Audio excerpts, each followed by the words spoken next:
하나님의 은혜가 여러분들 가운데 함께 하시기를 주님의 이름으로 축원합니다.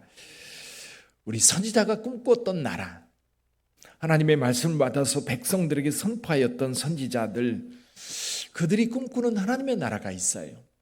그런 나라는 어떤 나라일까? 오늘 저와 여러분들이 하나님 앞에 기도하면서 나름대로 우리도 꿈이 있습니다. 앞으로 어떻게 살아가야 될지, 또 우리가 이제 나이가 들어서 마지막을 살아갈 때는 어떤 모양이 되어야 될지, 우리 자녀들의 삶은 어떻게 살아가야 될지, 그리고 또 좀 더 먼 미래 이 나라의 민족이나 또 교회는 어떻게 되어야 될지 우리는 생각하며 살아갑니다. 물론 깊이 있게 생각해서 어떤 모양이 돼야 되겠다라고 그거를 만들어가고 그렇게 해가는 어떤 부분도 있지만, 사실은 저와 여러분들이 미래를 만들어가는 것은 사실은 굉장히 미약한 것 같아요. 근데 선지자들은 하나님 앞에 기도하면서 그 나라, 마지막 그 하나님의 나라가 그 백성들 가운데 어떻게 임해야 되는지 늘 생각하고 있었어요. 오늘 여기 이사야 선지자가 한 가지 주의 종을 통해서 이루실 하나님의 나라에 대한 이야기를 합니다. 오늘 본문의 1절에 보면 주 여호와의 영이 내게 내리셨으니, 내게 내렸다. 주의 영이 우리에게 임할 때 어떤 일이 일어날까? 주의 영이 임한다면, 주의 능력이 우리 가운데 임한다면 어떤 나라가 이루어질까? 60년대 초에, 50년대 말 60년대 초에 어느 만화가가 만화를 그렸습니다. 이렇게 한 장에 그려진 그림인데 거기에 그런 그림들이 있어요. 우주에 이제 별에 우주선이 가고, 그리고 텔레비전 같은 거를 가지고 얼굴을 보면서 영상 통화하고 그런 그림들이 있습니다. 근데 그 그림들이 지금 다 이루어졌더라고요. 꿈꾸는 것들이 이루어지는 모습들을 보게 됩니다. 자, 여기 여호와의 영이 임한 주의 종이 사역을 하는데 어떤 사역을 하는지 한번 볼까요? 우리 1절에 보면 여기 여호와께서 내게 기름을 부으사, 거기서부터 한번 읽어보죠. 가난한 자에게, 시작. 가난한 자에게 아름다운 소식을 전하게 하려 하심이라. 나를 보내사 마음이 상한 자를 고치며 포로된 자에게 자유를, 갇힌 자에게 노임을 선포하며 여호와의 은혜와 우리 하나님의 보복의 날을 선포하여 모든 슬픈 자를 위로하되. 그러니까 선지자가 꿈꾸는 나라는 부잣집에 살고 여유 있게 살고 맛있는 거 먹고 그런 걸 꿈꾼 게 아닙니다. 그런 걸 꿈꾼 게 아니라 여기 가난한 자, 마음이 상한 자, 갇힌 자, 또 포로된 자, 그런 사람들에게 하나님의 자유를 선포하고 있어요. 그러니까 오늘날 저와 여러분들이 꿈꾸는, 우리가 세상 사람들이 꿈꾸는 그런 나라하고는 좀 다른 것 같아요. 분명히 우리와는 다른 꿈을 꾸고 있는 것 같습니다. 자, 이렇게 하나님의 영이 임하여서 사람들에게, 가난한 자에게, 갇힌 자에게, 마음이 상한 자에게, 포로된 자에게, 그런 사람들에게 하나님의 복음을 선포하여서 그들로 하여금 자유를 누리며 기쁨으로 살아갈 수 있도록 은혜의 해와 우리 하나님의 보복의 날을 선포하라고 말씀하고 있어요. 여기 은혜의 해라고 하는 것은 이런 겁니다. 희년이 있는데, 희년. 이스라엘의 토지법에는 이런 게 있습니다. 하나님께서 이스라엘 백성들에게 땅을 공평하게 나눠주었어요. 지파별로 땅을 나누어줬고, 지파 안에는 집안별로, 이제 가문별로 땅을 나누어줬고, 가문 안에서는 또 개인, 가정마다 땅을 나눠줬습니다. 근데 살다 보니까 이 땅들을 팔아야 될 상황들이 있는 사람들이 있어요. 병이 난다든지 어려움을 겪게 되면 돈이 필요하면 이웃에게 돈을 빌려야 되는데 그냥 안 빌려주잖아요. 땅을 담보로 합니다. 근데 돈을 갚아야 되는데 갚지 못하면 이 땅을 빼앗기는 거예요. 그래서 이 땅이 다른 사람에게로 넘어갑니다. 심지어는 몸이 종으로 팔리기도 합니다. 내 자식이 너무나도 힘든 병에 걸려서 고쳐야 되겠는데 그러다 보니까 돈은 없고 내가 노예로 팔려가는 거예요. 내가 그 집에 가서 1년, 2년 일을 하면서 뭐를 해요? 돈을 받아가지고 그것으로 아이를 살립니다. 그러다 보니까 가난하게 된 사람들이 있어요. 토지가 다 다른 사람이 넘어간 사람들이 있었어요. 근데 원래 그 토지는 내가 노력해서 산 것이 아니기 때문에 하나님께로부터 받은 것이기 때문에 하나님께서는 7년마다 안식년을 주어서 땅을 쉬게 하고 종들은 돌려보냅니다. 그러다가 희년 50년째가 되면 모든 것을 리셋한다 그러죠. 요즘에 컴퓨터에 리셋한다고 하는 것이 있는데 원래 자리로 돌아가게 만드는 거예요. 원래 소유주에게 땅들을 다 돌려보내는 거예요. 그렇게 되면 가난한 자들은 옛날에 그 땅을 다시 차지하게 되는 거지요. 회복이 되게 되는 거예요. 그래서 그런 은혜의 때를 선포하면서 그때 갇혔던 자들, 억울한 사람들, 이런 사람들이 다 원점으로 돌아가서 위로받고 힘을 얻고 다시 출발할 수 있는 그런 기회를 얻게 됩니다. 근데 선지자가 지금 오늘 선포하는 말씀들을 보면 이제는 그런 나라가 완벽하게 이루어져서 상한 자가 없고 갇힌 자가 없고 그리고 또 포로된 자가 없고 가난한 자가 없는 그런 상황, 하나님께서 이루실 하나님의 나라입니다. 그때가 되면 어떤 모습인가 한번 보실까요? 자, 4절을 한번 읽어봅니다. 4절 같이 읽어봅니다. 그들은 오래 황폐하였던 곳을 다시 쌓을 것이며 옛부터 무너진 곳을 다시 일으킬 것이며 황폐한 성읍 곧 대대로 무너져 있던 것들을 중수할 것이며.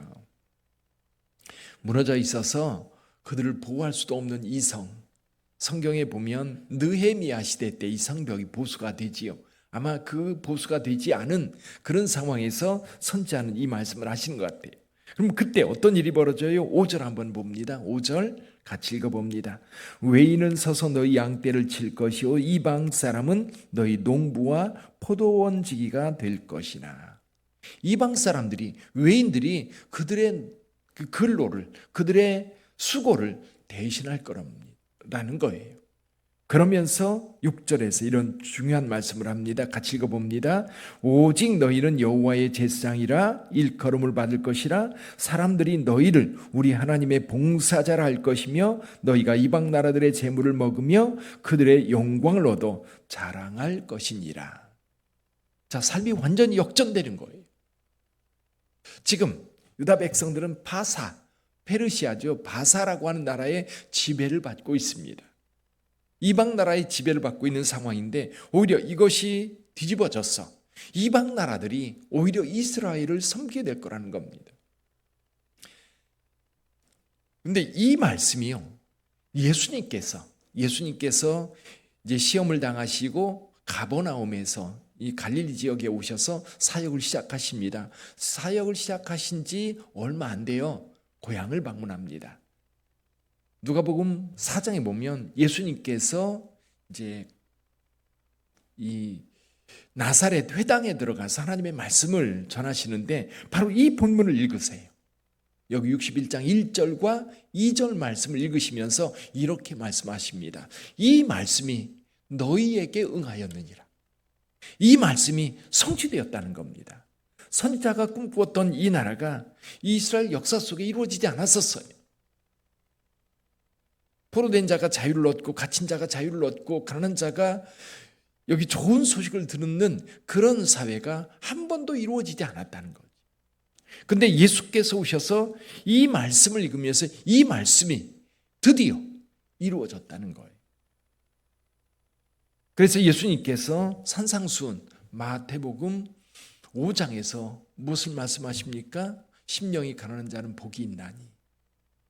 그러면서 새롭게 만들어질 하나님의 나라에 대해서 말씀하고 계시고 또 예수님을 만났던 사람들은 이런 위로를 받았어요. 가난한 자도 더 이상 가난하다고 느끼지 않고요. 오히려 마음에 풍요로움이 있고 여유가 있게 되었고 넉넉함이 있게 되었습니다. 또 병든 자들이 치유를 받습니다. 또 무언가 억눌려 있던 자들이 거기에서 자유를 누립니다. 이런 은혜가 이스라엘 백성들에게 주어졌던 겁니다. 그래서 여기 6절에 보면 너희는 여호와의 제사장 뿐만 아니라 하나님의 봉사자라. 그렇게 이방인들이 그렇게 여겨줄 거라는 겁니다. 예수께서 이렇게 복음을 선포하시면서 여러분, 예수를 믿는 자들, 예수를 따라다니는 자들은 처음에는 그 은혜를 많이 경험했습니다. 그러다가 이것이 교회, 예수님의 제자들이 모여있는 그 그룹이 형성되는데 그 그룹 위에 성령이 부어질 때 예수님의 사역은 교회를 통해서 계속해서 이어져 가게 되었어요. 이스라엘이 제사장 나라가 되었던 것처럼요, 교회도 제사장이 되어야 돼요. 세상 많은 사람들이 있는데 그 사람들을 하나님 앞으로 인도하는, 그들에게 자유를 선포하고 그들에게 해방을 선포하고 그들에게 위로를 선포할 수 있는, 그래서 그 교회를 통해서, 오늘날 교회를 통해서 세상이 구원을 얻게 되는 거죠. 오늘 우리 빛된 교회를 생각해 봅니다. 자, 선지자가 꿈꾸었던 그 나라가 예수 그리스도를 통해서 이루어지기 시작했습니다. 근데 예수께서 사역했던 이 사역은 교회로 넘어갔고요, 교회 성령이 부어지면서 이 성령의 능력 안에서 교회를 통해서 이 말씀이 온 세상에 선포되면서 하나님의 나라가 이루어지고 있는 것. 언제까지요? 주님 오시는 그날까지. 주님 오시는 그날까지. 우리 빛된 교회는 이 사명을 잘 감당해 가야 돼요. 여러분들이 먼저 성령의 능력을 받아가지고 그 성령의 능력으로 세상에 나가는 거고, 빛된 교회가 여기 세워져 있는데 이 빛된 교회 성령이 충만해서 우리가 기도하고 우리가 세상을 향해서 복음을 전할 때에 능력 있게 이 복음이 증거될 수 있어야 됩니다. 그래서 빛된 교회를 통해서 여기 가난한 자, 또 갇힌 자, 마음이 상한 자, 포로된 자, 이런 사람들에게 하나님의 복음이 증거되어서 위로받고 회복되고 자유를 누리며 하나님을 찬송하는 그런 하나님의 백성들이 다 되어야 된다는 겁니다. 사랑하는 성도 여러분, 오늘 이 말씀을 여러분에게 적용해 보세요. 한번 여러분에게. 주의 영이 내게 임하였으니, 성령이 여러분들에게 임하였습니다. 그럼 내가 뭘 해야 되지? 한번 생각해 보세요. 성령이 여러분들에게 임하였습니다. 그럼 내가 할 일은 뭔가? 내가 할 일, 하나님 앞에 기도하고 그리고 주님의 몸된 교회를 섬기는 일, 또 우리가 세상 속에서 그리스도를 드러내는 일. 나는 어떻게 드러낼 수 있을까? 어떻게 하나님의 나라를 선포할 수 있을까? 어떻게 갇힌 자들, 또 괴로워하는 자들, 또 마음이 상한 자들, 어떻게 내가 그들을 위로할 수 있을까? 어떻게 그들에게 주 예수 그리스도의 복음을 증거할 수 있을까? 오늘 기도하면서 우리 하나님 앞에 구해 보십시오. 분명히 여러분이 오늘 여기 주의 영이 임한 여호와의 종과 같이 저와 여러분들도 여호와의 종으로서 우리가 할 수 있는 어떤 일들이 있을 거예요. 오늘 하루를 살아가면서도 여러분 그냥 저냥 하루를 살아가지 마시고 내가 해야 될 일, 주의 성령이 내게 임하였기 때문에 내가 주의 나라와 주의 영광을 위해서 우리 주변에 있는, 우리 가까이 있는 사람들에게 어떤 선한 영향을 미칠 수 있을까? 우리를 세우신 하나님의 목적 중에 한 가지일 거예요.